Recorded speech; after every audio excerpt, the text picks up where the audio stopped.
Hello दोस्तों, मैं हूं आपकी दोस्त जीनी। आज दशहरे के शुभ मुहूर्त पर मैं आज अपने इस यूट्यूब चैनल की शुरुआत करने जा रही हूँ। आज सुबह से ही हर किसी के व्हाट्सएप पर दशहरे की शुभकामनाओं के पोस्ट आ रहे थे, तो सोचा क्यों ना आज पहला वीडियो दशहरे पर ही बनाया जाए। उसमें से एक पोस्ट मुझे बहुत ही टचिंग लगी। उसमें रावण कह रहा है कि मुझे जलाने से पहले तुम अपने अंदर झांक कर देखो कि क्या तुम राम हो। बात तो सही थी। जब मेरा इस पर विचार चला तो समझ आया कि राम या रावण अपने ही अंदर के गुण या अवगुणों का जीता जागता प्रतीक है। अगर रावण पूछता है कि अगर तुम मुझे अर्थात बुराई को जला रहे हो तो क्या तुम राम अर्थात सच में इतने अच्छे हो? क्या तुम में वो राम के गुण हैं?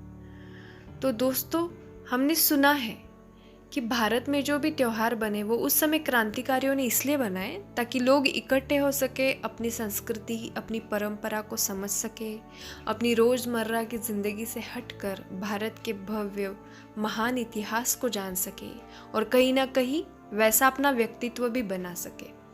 लेकिन जैसे जैसे समय आगे बढ़ता गया, पुराना समय पीछे चला गया, वैसे वैसे त्योहारों का मतलब केवल खाना पीना, नए कपड़े, शोर शराबा इसी के लिए सीमित रह गया है। और कहीं ना कहीं जैसे जैसे ये समय आगे बढ़ता जा रहा है, वैसे इन त्योहारों के प्रथाओं के पीछे का अर्थ भी बदलता जा रहा है। दोस्तों, आप उस गेम के बारे में जानते हैं जिसमें हम किसी के कान में एक बात कहते हैं, फिर वो पड़ोस के कान में कहता है, और जैसे जैसे वो बात पूरी सर्कल घूम करके हमारे पास आती है, तब तक वो बात पूरी तरह से बदल चुकी होती है।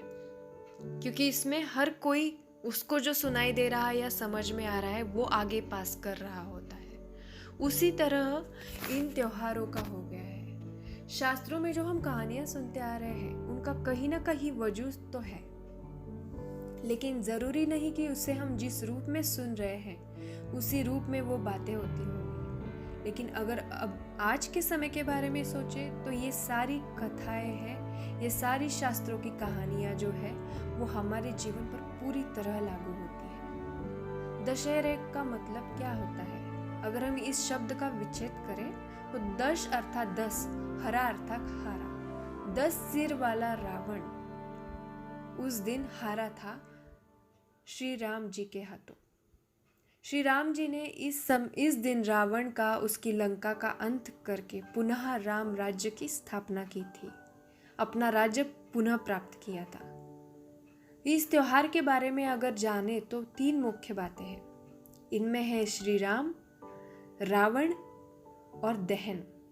अगर इन बातों को सच्चे अर्थ में देखने लगे तो ये चीज़ें आज भी हमारे अंदर है। हमारे अंदर आज रावण जीते जागते रूप में है।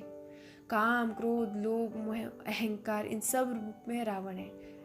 नहीं, अगर अपने अंदर का रावण देखना चाहते हैं तो जब गुस्सा आता है तो आईने के सामने खड़े होकर अपना चेहरा देखिए। और वही आपके अंदर का राम देखना है तो जब भी आपको किसी के प्रति स्नेह उत्पन्न होता है, किसी के ऊपर दया आती है, तो वही अपना चेहरा उसी समय आईने में देख लीजिए, आपको अपने अंदर का गुण रूपी राम दिखाई देगा।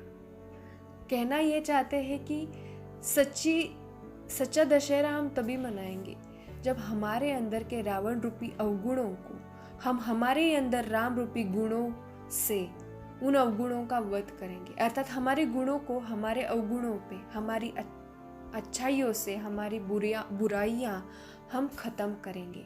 तब हर किसी का जीवन एक दशहरा होगा और हमारी आत्मा रूपी सीता जो आज शोक वाटिका में, दुखों में, प्रॉब्लम्स में कैद है, वो मुक्त होके हम यहीं पे सच्चे सतयुगी जीवन का अनुभव करने लगेगी। आज हमारा जीवन हमारे ही अंदर की बुराइयों की वजह से नर्क, लंका, कलयुग बन बैठा है।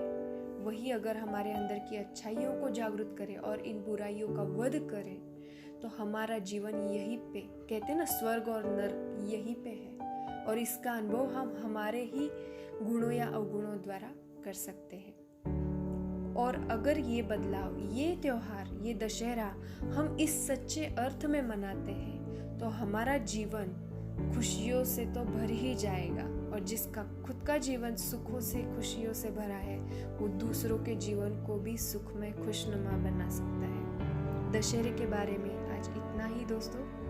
आपको एक बात ज़रूर कहना चाहूँगी, ये चैनल शुरू करने के पीछे कारण कि मैं बहुत सारे लोगों से मिलती रहती हूँ। उनके जीवन में बहुत सारे दुख होते हैं, कोई प्रश्न होते हैं, कोई उलझन होती है। उन चीज़ों को वो मुझसे साझा करते रहते हैं। उनको दूर करने की एक छोटी सी कोशिश मैं करती रहती हूँ, और यही मेरा काम है। अगर आप भी किसी समस्या, परिस्थिति, प्रॉब्लम, उलझन से जा रहे हैं तो कमेंट बॉक्स में अपनी समस्या या कोई प्रश्न, जीवन की कोई भी उलझन आप लिख सकते हैं। मेरी तरफ से पूरी कोशिश रहेगी कि मैं उसका छोटा सा ही सही समाधान दे पाऊँ। अगर आपके जीवन में इससे थोड़ा भी बदलाव आता है तो मेरा जीवन सार्थक हुआ, यही मैं समझूंगी। आपने मुझे सुना, आपका समय दिया, इसलिए आप सबका बहुत बहुत शुक्रिया, धन्यवाद। तो मिलते हैं अगले वीडियो में किसी एक सवाल के जवाब के साथ। तब तक के लिए बाय बाय।